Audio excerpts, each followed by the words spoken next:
Well, it's great to speak with you today, Bennett. And this looks like an exciting topic, interesting topic. I'd like to hear your views on supply chain management and how cloud, hybrid tools, and social platforms can improve supply chains.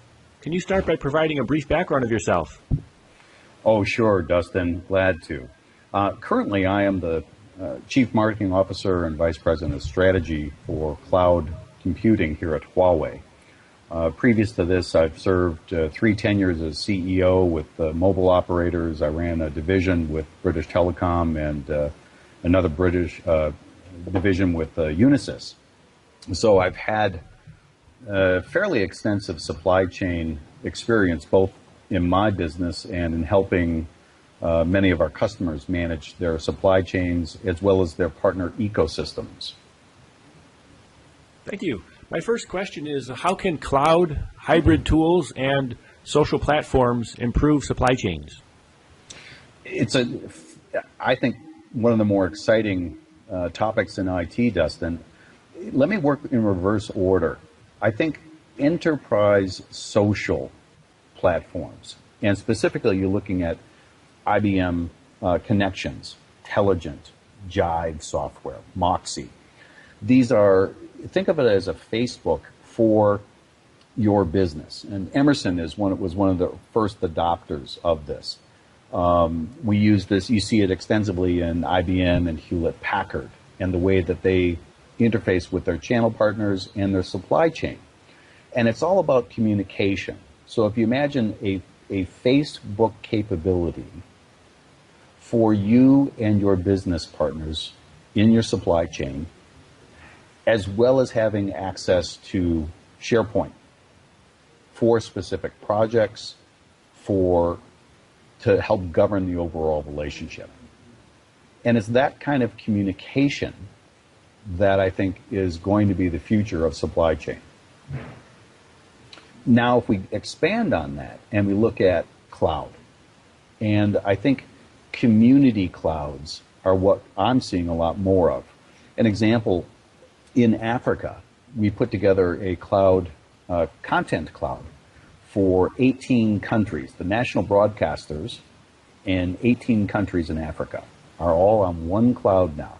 So all the content providers, their supply chain, and you've got, right now there's just 10,000 different content provider sources in this ecosystem. It's all being managed, but the result is improved time and efficiency. They're able to share content between countries, which reduces their cost. It reduces their dependency on suppliers from, say, the US or the EU. And they're able to focus on building ecosystems within Africa, which again is better for the local economy and more efficient for the broadcasters. And coming into this is a suite of hybrid tools as hybrid cloud, because in many different industries, vertical industries, manufacturing, healthcare, retail, even financial services, you have to provide different levels of security. You have different issues around providing an audit trail for government regulators. And so you have to have a separate suite of tools to manage this. And because everybody has different systems, you might have Juniper, Cisco, Huawei, EMC, NetApp, but you want to have a single unified view to look at these things. So these are some of the issues that we're seeing and see being implemented around the world today. And as far as improving supply chains, using these tools to improve supply chains, can you talk about the approach that should be taken? Yeah, Dustin, it's early in my career, I had a lot to do with unified communications, and I'm seeing the same things with big data as a topic. Supply chain is very similar. I think organizations, we coach organizations to take small quantified steps where you can have a measurable impact and ROI within, say, 60 days.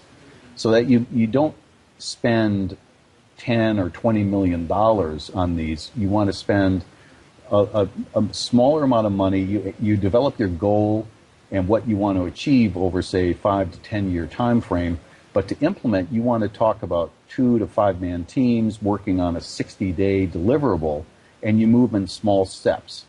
That way you're able to show the C-suite a quantified ROI, and then they'll give you more funding, and it makes it much easier to proceed forward towards your goal. And that's the approach we're seeing that's probably the most successful. And can you talk about where you've seen some success? Well, probably the most visible in the recent economic downturn, I think Nissan, and the way that they manage their supply chain, they were probably the only auto manufacturer that didn't get themselves into trouble. The African broadcasters, which is a different one. I think in the United States, you see healthcare, Cerner, McKesson, Cardinal, who each manage large networks, thousands of hospitals, each of them. They manage all the IT for these medical centers, and they're able to manage the entire ecosystem and patient records. So you're talking, hundreds of thousands, if not millions, of different sources within that supply chain, and they're able to manage that all for better efficiency. And again, the approach that we advocate is similar to what I helped do earlier in my career. Those are just some of the success stories we've seen around the world. And thank you for sharing these views. Did we cover all the main points that you think are important for the supply chain professionals? I think so, Dustin. I think going enterprise social is a trend that organizations should look at for their supply chain improvement. The way you use cloud, and I think sometimes your community clouds, which sometimes means that your competitor is actually your best friend to engage in banking is a great example of that for utilization of cloud. And the use of hybrid tools really is being very effective as long as you take very measured steps in your approach. And thanks again for sharing. My pleasure, Dustin. Thanks so much. Sure.